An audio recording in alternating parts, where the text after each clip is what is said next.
Hello दोस्तों, मैं Mahesh sir आपके अपने platform star one coaching centre में स्वागत करता हूं। जैसा कि हम लोगों को पता है कि हम लोग 10वीं क्लास के मैथ का एनसीईआरटी क्वेश्चन सॉल्यूशन कर रहे हैं, जिसमें बुक हम लोग लिए हैं डॉक्टर मनोहरी साहब का। इस बुक को हम लोग लेकर के हल कर रहे हैं। उसमें चैप्टर हम लोगों का वास्तविक संख्या शुरू किया है और वास्तविक संख्या में हम लोगों का 2 लेक्चर हो चुका है। तीसरा लेक्चर आज हम लोग करने जा रहे हैं। इसमें कुछ उदाहरण को हम लोग आज भी पढ़ेंगे। नेक्स्ट ऐसे ही पढ़ते पढ़ते इसको हम लोग खत्म कर लेंगे और इसके इंपॉर्टेंट क्वेश्चन को भी सॉल्व कर लेंगे लास्ट टाइम। आइए हम लोग उदाहरण नंबर देखते हैं। उदाहरण नंबर 8 दिया हुआ है आपका। उदाहरण नंबर जो 8 दिया हुआ है बाबू, ये उदाहरण 8 कह रहा है कि दी गई संख्या जो है, संख्या दी गई है, एक संख्या है, गिवन है संख्या है 0, 1, 2 और 8 है। ये संख्या इतना है। संख्या ने बोला है अभाज्य क्या होगा। अभाज्य संख्या कौन है? ठीक है, दी गई संख्या में अभाज्य संख्या कौन है? सॉरी, हाँ, अभाज्य संख्या कौन है? इसमें बोला है कि दी गई संख्या में अभाज्य संख्या कौन है। अभाज्य संख्या कौन है, इसमें आपको बताना है। अब बताइए अभाज्य संख्या कौन है। तो आपको सबको पता होना चाहिए कि अभाज्य संख्या होता क्या है। अरे हम लोग पढ़े हैं, बचपन में पढ़े हैं, जो छोटे क्लास में, बचपन में नहीं कर सकते, छोटे क्लास में हम लोग पढ़ते आ रहे हैं। सम संख्या, विषम संख्या, भाज्य संख्या, अभाज्य संख्या, सभाज्य संख्या, बहुत सारी भाज्य संख्याएं, सभी चीजें पढ़ते आ रहे हैं। तो यहाँ भी भाज्य संख्या ही को पूछा है। आपको पता होना चाहिए सबसे छोटी भाज्य संख्या अभाज्य संख्या। यहाँ आपसे अभाज्य संख्या पूछा है, आप लगा लीजिए क्वेश्चन को।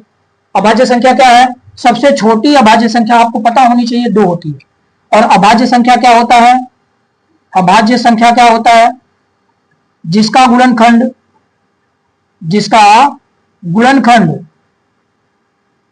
1 से अधिक न हो, 1 से अधिक न हो। अर्थात कहने का मतलब यह है ना कि वह संख्या जो केवल खुद से कटती हो, वही अभाज्य संख्या कहलाती है। जैसे में सबसे छोटी अभाज्य संख्या आपको पता होना चाहिए, सबसे छोटी अभाज्य संख्या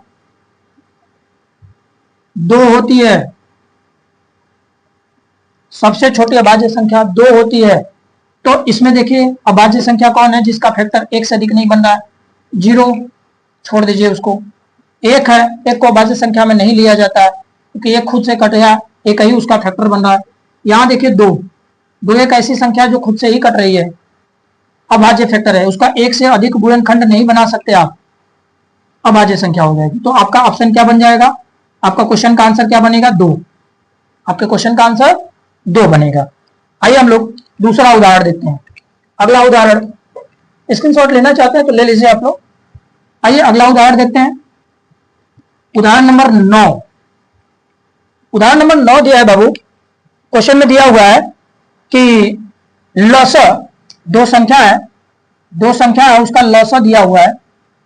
लसा दिया हुआ है हम लोगों का 84, 84, और संख्या दी हुई है, पहली संख्या दिया हुआ है, पहली संख्या है हम लोगों का 12, दूसरी संख्या हम लोगों का 21। तो मौ से आपसे पूछ रहा है, अरे एकदम सिंपल फार्मूला पढ़ते आ रहे हैं हम लोग। देखिए ना, मौसा बराबर क्या पढ़े आप? दोनों संख्या का गुणनफल बटे में लसा। बस रख दीजिए। दोनों संख्या 12 गुणे 21 बटे में 84। 21 का पहाड़ा 4 बार लपेट दीजिए, 84 आ जाएगा। 21 एकम 21, 21 चौका 84। और 4 के पहाड़ा से 12 को लपेट दीजिए तो 3 बार में लपटा जाएगा। तो कितना हो जाएगा? 3 हो जाएगा। यानी हमारा मौसा कितना आ गया? 3 आ गया। समझ आया? कोई दिक्कत है तो बोलिए, कमेंट कीजिए फटाफट यदि आप लोगों को कोई दिक्कत परेशानी समझ में आती है तो। चलिए अगला सवाल देखते हैं हम लोग। आइए अगला क्वेश्चन देखते हैं हम लोग। क्वेश्चन नंबर 10, उदाहरण नंबर 10 दिया हुआ निम्नलिखित में से सअभाज्य संख्याओं का युग्म आ गया। सअभाज्य संख्या का युग्म आपसे पूछ लिया बाबू। इस क्वेश्चन को आप खुद से करेंगे, मैं समझा दे रहा हूं। सअभाज्य संख्या, जब सअभाज्य संख्या बोले तो दो ऐसी संख्या को लीजिए जिसका मौसा एक हो, मौसा एक हो, जिसका मौसा एक होगा बेटा, वह दोनों संख्याएं सअभाज्य संख्या होंगी। क्या होंगी? सअभाज्य संख्या होंगी। जैसे आप लेना चाहें तो ले लीजिए, आप लेना चाहते हैं तो आप ले लीजिए। इसी में देख लीजिए, आपका इसका आंसर होगा 18 और 25। अब इसी को देख लो आप, 18 और 25, 18 को 25 से कट करा लो, इसका मौसा निकाल लो। एक के अलावा कोई फैक्टर नहीं बनेगा, एक के अलावा कोई फैक्टर नहीं बनेगा। अब ऐसे ही आप लेना चाहते हैं और छोटा उदाहरण लेना चाहते हैं तो 4 और 5 को निकालो आप। अभाज्य संख्या लेना है, सॉरी 4 और 5 को ना लेकर के 2 और 5 को लीजिए, 3 और 5 को भी ले लीजिए। देखिए इन सबका मौसा निकालिए, इसका मौसा निकालिए आप, इसका मौसा निकालिए।